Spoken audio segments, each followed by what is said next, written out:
लातूर शहरामध्ये छत्रपती शिवाजी महाराज चौकामध्ये मोठ्या प्रमाणात वाहतूक कोंडी होत आहे आणि त्यामुळं याचं नियंत्रण आणण्यासाठी छत्रपती शिवाजी महाराजाचा हा चौकाकडे जाणारा रस्ता आहे आणि या ठिकाणी मुख्य वरून एक उड्डाणपूल आहे।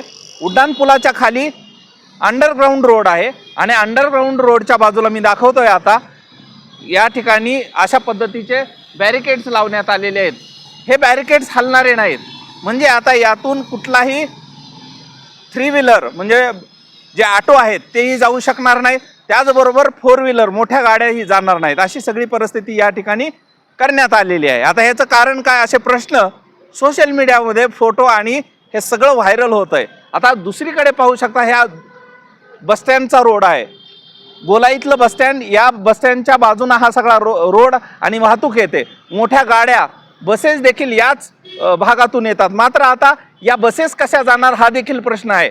औसा आणि उमरगा या भागात जाणाऱ्या गाड्या मोठ्या पुलावरून जाऊ शकतात, मात्र अंबेजोगाईकडे जाणाऱ्या गाड्या त्याचबरोबर इतर ठिकाणी बार्शीला जाणाऱ्या गाड्या कशा जाणार असा देखील प्रश्न निर्माण झालाय। मात्र महानगरपालिका असेल किंवा वाहतूक यंत्रणेनं हा केलेला कारभार चर्चेचा विषय ठरत असल्याचं पाहायला मिळतंय। कारण सांगण्यात येते की छत्रपती शिवाजी महाराजांच्या मुख्य चौकामध्ये मोठ्या प्रमाणात गर्दी होते आणि गर्दीला नियंत्रण मिळावं यासाठी ही सगळी व्यवस्था करण्यात आलेली आहे। मात्र हे करत असताना कुठलेही नियम आणि बसेसची सुविधा कशी होणार याकडे दुर्लक्ष झाल्याचं स्पष्टपणे पाहायला मिळते। पुन्हा एकदा मी दाखवतो या ठिकाणी येऊन कशा पद्धतीने व्यवस्था करण्यात आलेली आहे।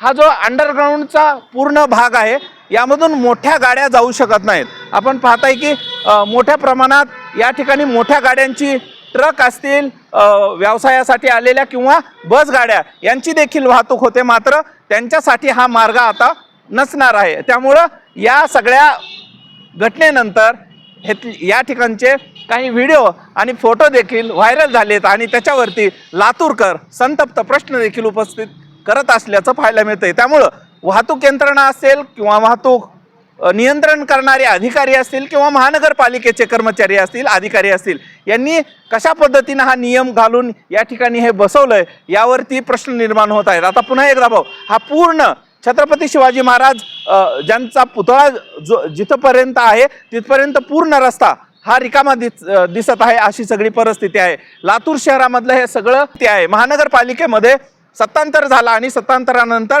वाहतुकीचे नियम बनवण्यासाठी अशा पद्धतीनं हे बसवण्यात आलेले आहेत। अनेक ठिकाणी मुख्य चौकामध्ये देखील बॅरिकेड्स लावून अडवण्यात आलेले आहेत। हे सगळं मी तुम्हाला दाखवणार आहे, पण यावरती आता लातूरकर संतापलेत, अनेक प्रश्न उपस्थित करत आहेत। आता त्या प्रश्नांची उत्तर वाहतूक विभाग असेल महानगरपालिकेचा किंवा वाहतूक कर्मचारी कशा पद्धतीनं देतात याकडे सर्वांचं लक्ष लागलेलं आहे। मात्र या ठिकाणी अशा पद्धतीचे पोल उभा करून रस्ता अडवणं यावरती देखील प्रश्न उपस्थित होताना याचे उत्तर कसे मिळणार, त्याचबरोबर बसेस असतील, हैदराबाद असेल किंवा औसा निलंगा या मार्गावरून येणाऱ्या आणि बार्शीकडे जाणाऱ्या हे वाहतूक आहे, या बसेस कशा जाणार हा देखील मोठा प्रश्न आहे। त्यामुळे वाहतुकीचे नियंत्रण करणारे याचं उत्तर कसं देतात आणि लातूरकरांनी प्रश्न उपस्थित केले आहेत। फोटोवरून प्रश्न विचारले, व्हिडिओवरून जे प्रश्न विचारत आहेत सोशल मीडियावरती, या प्रश्नांना पालिका प्रशासन असेल किंवा वाहतूक प्रशासन असेल कसे उत्तर देणार याकडे सर्वांचं लक्ष असणार आहे। छत्रपती शिवाजी महाराज चौकामध्ये हे जे बॅरिकेड्स लावण्यात आले, रस्ते अडवण्यात आलेले आहेत, याची चर्चा लातूर जिल्ह्यामध्ये, लातूर शहरामध्ये सुरू झाली आहे। हा व्हिडिओ तुम्हाला आवडला असेल तर सर्वांना शेअर करा, चॅनलवर नवीन असाल चॅनल सबस्क्राईब करा। छत्रपती शिवाजी महाराज यांच्या पुतळ्याकडे जाताना जे बॅरिकेड्स किंवा या पद्धतीचं लावण्यात आलेले याच्यावर नागरिक काय म्हणतात हेही जाणून घ्या। कधी लावलंय हे आणि काय म्हणणं आहे? अर्ध्या रात्री आणून लावले हे, अर्ध्या रात्रीच बंद केलाय रस्ता पूर्ण आणि पूर्ण आता इथून रिक्षा वगैरे किंवा येणाऱ्या जाणाऱ्या लोकांना इथंच रिक्षावाले थांबवतात आणि याला जो मार्ग आहे इकडला तो मार्ग तिकडं खालून मोठ्या गाड्या बसेस हे पलकून सोडायच्या ऐवजी इथं बॅरिकेड आणून लावलेत ह्याला, जेणेकरून लोकांना जर औसा रोडला जायचं किंवा बार्शी रोडला जायचं तर रिक्षावाले वगैरे इथं सोडतात। त्याच्यामुळे इथं उलटा इथून जास्त त्रास व्हायला, हे बॅरिकेडमुळे इथून जास्त त्रास आहे याचा।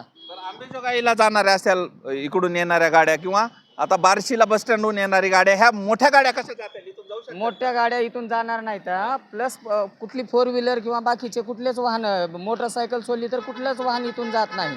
त्याच्यामुळं काय होतंय की इकडे जाणारे जे आहेत, बार्शी रोड असेल, आंबेजोगाई रोड असेल, त्या प्रवाशांना इथंच उतरवलं जातंय.